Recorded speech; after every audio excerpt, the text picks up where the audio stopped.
बार UP में हुए विधानसभा चुनाव में बीएसपी को सत्ता में आने से रोकने के लिए सपा व बीजेपी ने अंदर अंदर मिलकर इस चुनाव को पूरे तौर से हिंदू मुस्लिम रंग दिया है, जिसके कारण बीजेपी फिर से यहाँ सत्ता में वापस आ गई है और इसके लिए सपा ही पूरे तौर से जिम्मेवार है।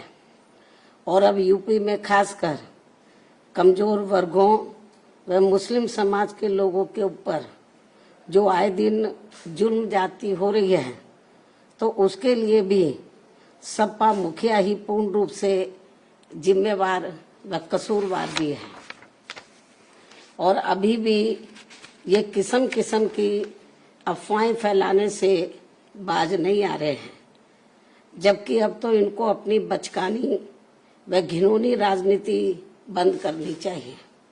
इसके साथ ही इनको मैं ये भी बताना चाहती हूँ कि इसमें भी कोई संदेह नहीं है कि यदि उत्तर प्रदेश सहित पूरे देश में खासकर दलित, आदिवासी, पिछड़ा वर्ग, मुस्लिम व अपर कास्ट समाज में से गरीब तबका भी बीएसपी में जुड़ जाता है, तो फिर ये लोग बीएसपी की मुखिया को पुनः यहाँ यूपी का मुख्यमंत्री बना सकते हैं।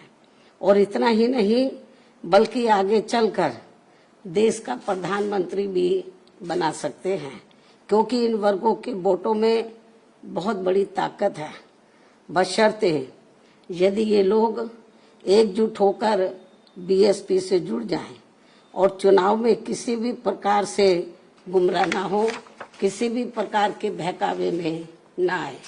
इसलिए मैं अपनी जिंदगी में यूपी की फिर से मुख्यमंत्री बनने व आगे चलकर देश का पीएम बनने का ही सपना देख सकती हूँ, लेकिन देश का राष्ट्रपति बनने का तो सपना मैं कभी भी नहीं देख सकती हूँ।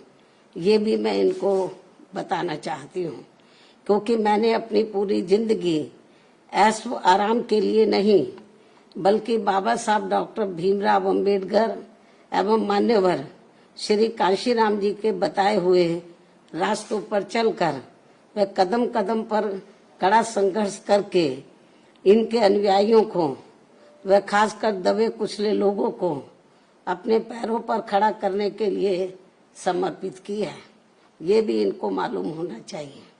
इसके अलावा ये बात भी सर्वविदित है कि ये कार्य दबे कुचले लोगों को अपने पैरों पर खड़ा करने का ये कार्य मैं देश का राष्ट्रपति बनकर नहीं बल्कि उत्तर प्रदेश का सीएम व देश का पीएम बनकर ही कर सकती हूँ।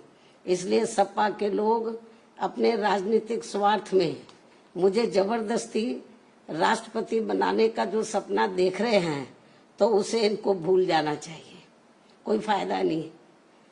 जबकि इस मामले में हकीकत यह है कि सपा वाले मुझे देश का राष्ट्रपति बनाने का सपना इसलिए देखते रहते हैं ताकि उनके लिए यूपी का सीएम बनने का रास्ता साफ हो जाए, जो ये कदापि संभव नहीं हो सकता है। क्योंकि इस बार चुनाव में यूपी के मुसलमानों व यादवों ने भी इनको एक तरफा अपना वोट देकर देख लिया है। इनका कई पार्टियों से किया गया गठबंधन भी इन्होंने देख लिया है, लेकिन इसके बावजूद भी सपा अपनी सरकार बनाने में कामयाब नहीं हो सकी है। ऐसे में मुझे पूरा भरोसा है कि अब वे आगे इनके बहकावे में कतई भी नहीं आएंगे और वे फिर से यहाँ यूपी में बीएसपी की अपनी सरकार जरूर बनाएंगे। वैसे भी अब सपा मुखिया को ये एहसास हो चुका है कि आगे किसी भी चुनाव में अब ये लोग इस पार्टी के बहकावे में कतई भी नहीं आएंगे और ऐसे में अब ना ही आगे सपा कभी भी यहाँ सत्ता में आसीन हो सकती है।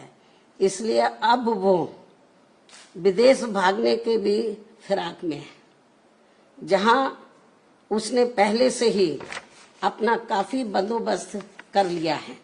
ये भी इनके बारे में प्रदेश में काफी जोरों में आम चर्चा है।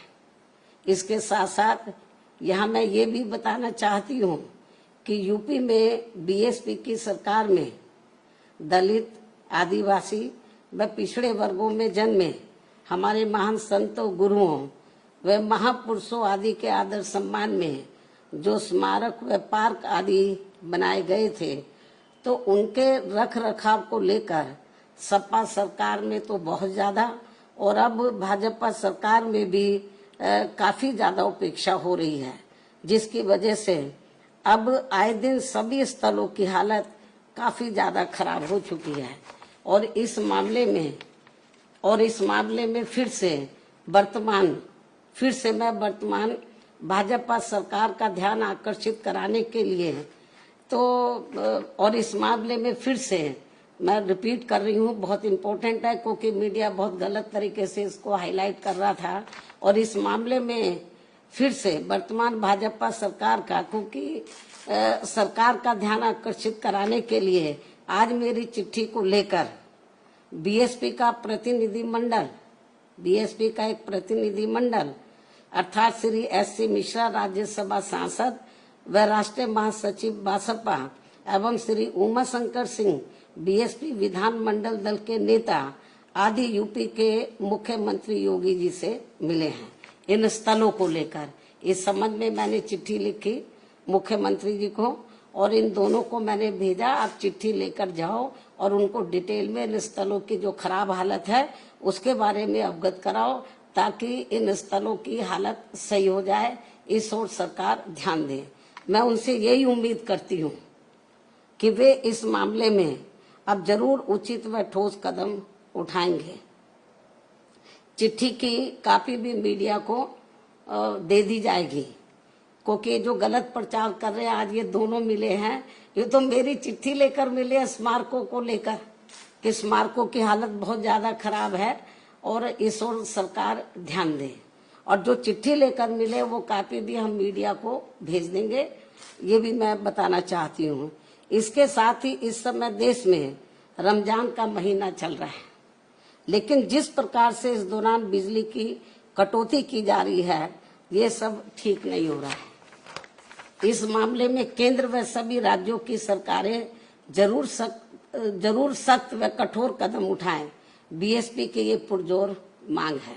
इन्हीं खास अनुरोधों के साथ ही अब मैं अपनी बात यहीं समाप्त करती हूँ। धन्यवाद।